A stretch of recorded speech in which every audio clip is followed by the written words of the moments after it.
Ayan, what's up mga ka-artist? Magandang umaga po sa inyo.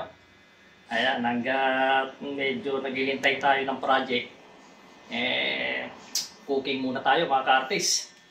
Bali mga ka-artist, yung papakita ko sa inyo ngayon, hasaing ako ng tulingan. Ito, tulingan mga ka-artist. Masarap ito, namigata mga ka-artist. Ayan ang mga aking mga sangkap. Mayroong Coco Mama. O, ready na ito. Hindi na yung kukod ko rin pa nyo, takas pipigain, matarabaho kayo, wala na gano'n. So, ano na to? Matik na ito.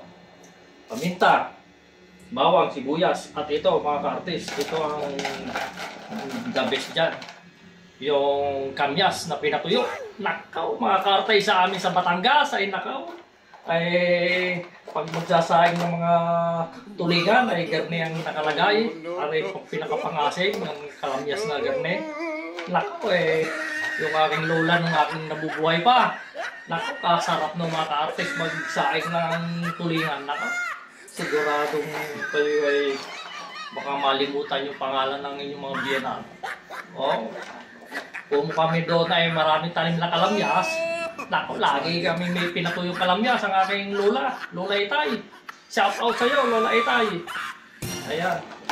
Nako, kasarap kung saing ng tulingan yung mga ka-artist. O ngayon, isa na natin mga ka-artist.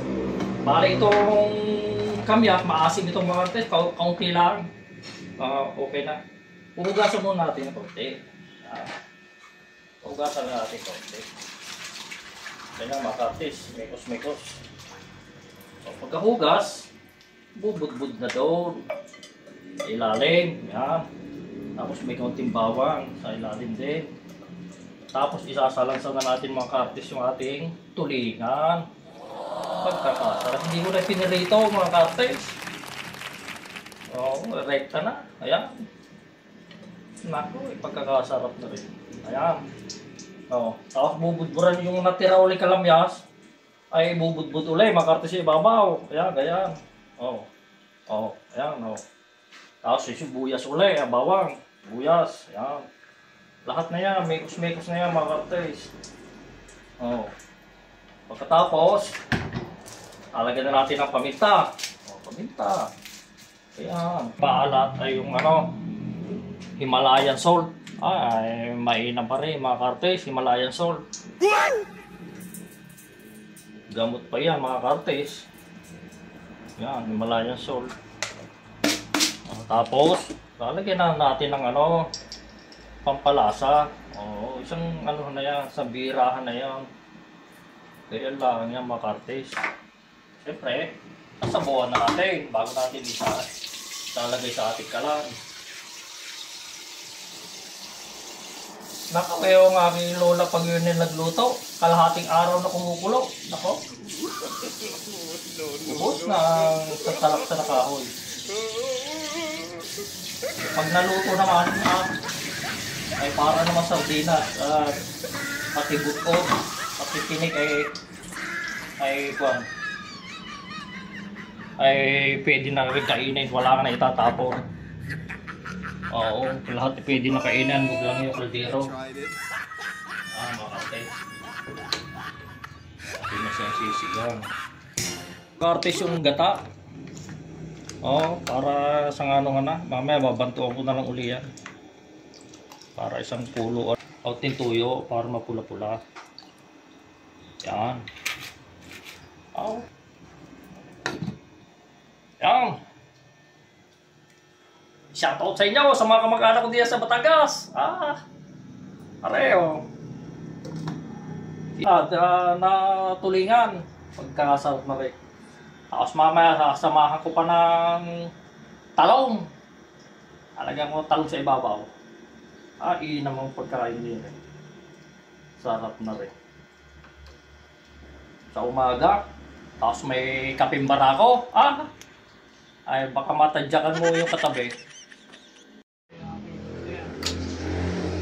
Kaya mga ka-artist, si Mrs. ka-artist naghihimay ng talaba.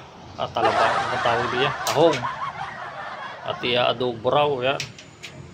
Nagpabili sa akin kanina ng taong sa palengke. Kasabay nga aking tulingan na sinaing.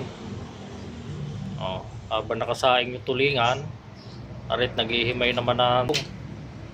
Ayan o, i-adobo raw. Ay, masarap nga ari. Ayan o. Oh. 2 kilo rin aking binili mga artist na tahong eh. Ayan o, pinakuluan para bumuka. Para madaling paghihimay. Ayan o. Ayaw ni Mrs. Curtis daw na pakita ang kanyang mukha. Kaya kamay lang pinapakita ko. Ayan. Sarap yan. Adobong tahong. Ayan.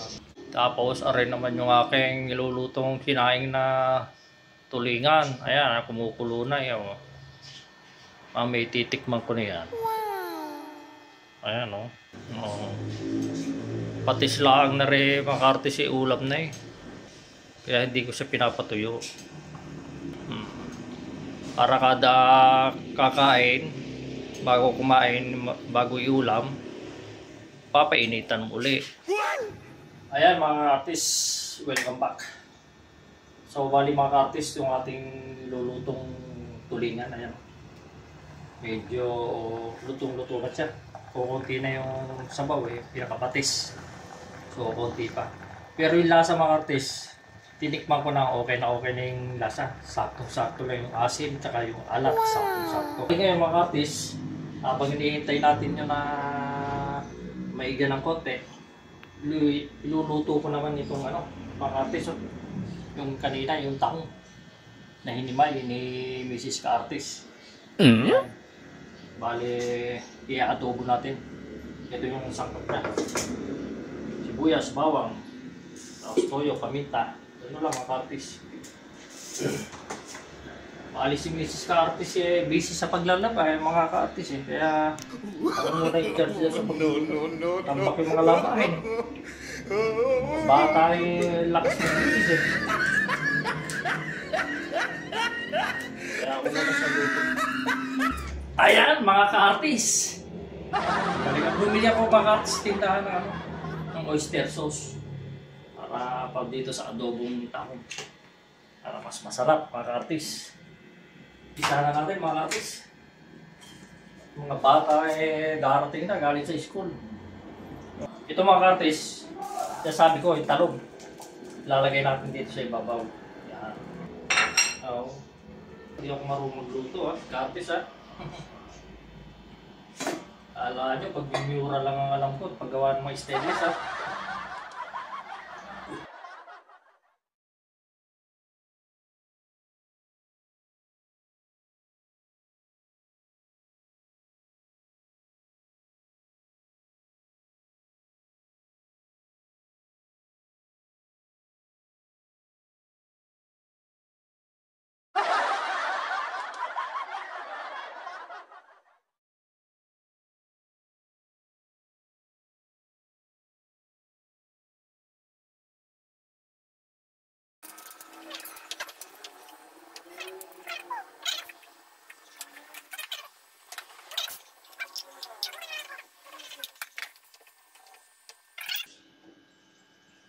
Para pakulo natin yun. Para may sabaw na konti. Sabi mo may sabaw.